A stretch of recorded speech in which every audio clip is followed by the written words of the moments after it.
Pengamat politik Roky Gerung menyatakan siap bergabung dalam kabinet Presiden Joko Widodo dan bersedia menjadi Menkumham atau Menteri Hukum dan HAM menggantikan Yasona Lawli.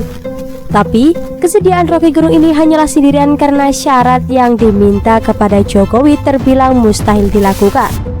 Ia menyatakan siap menjadi menteri asalkan Jokowi memberi hak diskresi untuk membubarkan kabinet. Hal tersebut disampaikan Roky Gerung saat menjadi moderator dalam webinar bertajuk Reshuffle, Siapa yang Layak Diganti dan Menggantikan, menanyakan kesiapan Roky Gerung jika ditawari jabatan Menteri Hukum dan HAM. "Saya mau," kata Roky Gerung dalam webinar tersebut, Sabtu 4 Juli 2020.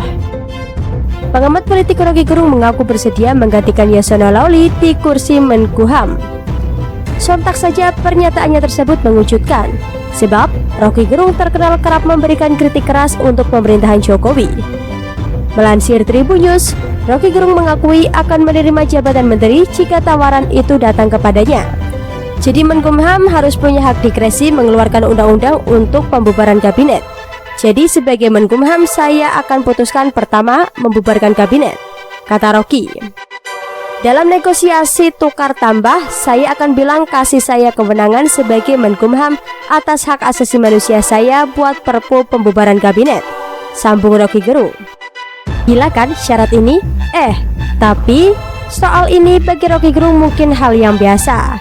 Apalagi jika diajak berdiskusi akan lama. Mulai bicara filosofi mengapa jadi menteri, kabinet, membubarkan dan lain sebagainya. Dan kawatnya, jika ada yang tidak paham maka akan dikatakan dungu. Iya, dungu. Sehingga bayangan pertama penulis apabila Roky Gerung menjadi menteri Jokowi, maka kabinet ini bisa-bisa bernama kabinet kedunguan. Itu baru kegilaan pertama yang terjadi. Bagaimana jika Roky Gerung berada di dalam ruang rapat? Kemungkinan besar maka rapat akan berlangsung lebih lama, karena Roky pasti akan memberikan kuliah singkat dulu bicara tentang akal sehat. Nah, ini pasangan dari kewarasan, kata yang sering menjadi simbol dari Roky. Bisa seharian Roky membahas tentang akal sehat yang menurut Roky adalah sesuatu yang bersifat a priori bukan a posteriori. Di dalam konsep ini, Roky berulang kali mengatakan bahwa akal sehat muncul dari akal pikiran yang diberikan Tuhan atau alam semesta kepada manusia sebagai kebaikan Tuhan sehingga manusia bisa menjalankan misi kehidupannya. Roky menyebut dirinya filsuf, maka tak heran dalam ucapannya akan disisipi pemikiran dari Aristoteles, Darwin, Jean Paul, dan lain sebagainya. Siapa yang akan mendengar celoteh Roky jika berada di ruang kabinet? Sesama kolega menteri? Mungkin ada nama Terawan dan Nadiem mungkin berkaitan dengan pendidikan. Ya alasannya bukan karena materi Roky bagus untuk didengar, tapi kedua menteri ini sekarang mungkin butuh hiburan setelah diisukan menjadi gelombang awal reshuffle. Menteri yang lain pasti sudah kabur duluan. Menteri PU Basuki tentu sudah menjadi orang pertama yang kabur. Ajakan debat Anies saja dianggapnya tidak ada guna, apalagi kalimat filsuf Roky yang sulit dimengerti. Hampir lupa, salah satu yang menjadi teman Roky mungkin menahan Prabowo. Roky bisa dianggap sebagai aset untuk membicarakan dialektika saat Pilpres 2024 nanti. Saat Pilpres 2019 lalu, Roky bisa dianggap sukses menjalankan tugas membicarakan sesuatu yang awing-awang dan akibatnya Prabowo kalah. Kali nanti mungkin berhasil. Dalam hal ini, Roky menyebutkan istilah dialektika sebagai sebuah argumentesa yang harus dikritik dengan argumen lain yang oposit atau antitesa, sehingga melahirkan sintesa. Dalam hal ini, Roky terus menekankan bahwa tanpa kritik, kekuasaan akan jauh dari seimbang atau power balance. Dengan tambahan bahwa tanpa keseimbangan kekuasaan akan menjadi dominasi yang cenderung jahat. Apakah Anda mengerti? Ya sudahlah, singkatnya adalah Roky akan bertindak menjadi pengkritik sebagai penguasa. Siapapun itu, Prabowo sekalipun, hanya Roky yang bisa menjawab.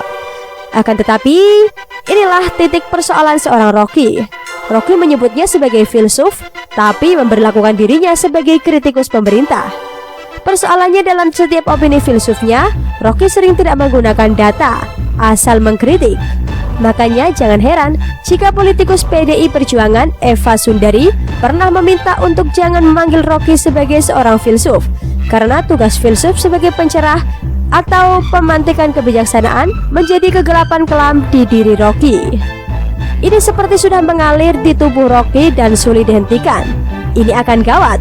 Rocky menjadi menteri Jokowi, tapi terus mengkritik Jokowi. Di awal kabinetnya, Jokowi menegaskan kepada para menterinya agar jangan ada visi menteri, tetapi visi presiden saja. Tetapi dengan kehadiran Rocky, maka kemungkinan akan ada 3. Akan ada visi presiden, visi menteri, dan visi Rocky.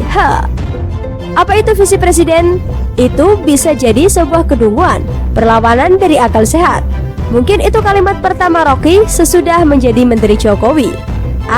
Tak usah panjang-panjang lagi membahas Rocky ini, karena sesudah menjadi menteri, jika ada reshuffle lagi, Rocky akan menjadi menteri pertama yang akan diganti. Iya, gara-gara berpikiran dalam tataran konsep tadi. Selebihnya, publik bisa merindukan Rocky yang sekarang. Jika jadi menteri lalu membuat Rocky pendiam, rasanya kurang afdol. No Rocky, no party. Artinya, tolong jangan angkat Rocky jadi menteri Pak Jokowi.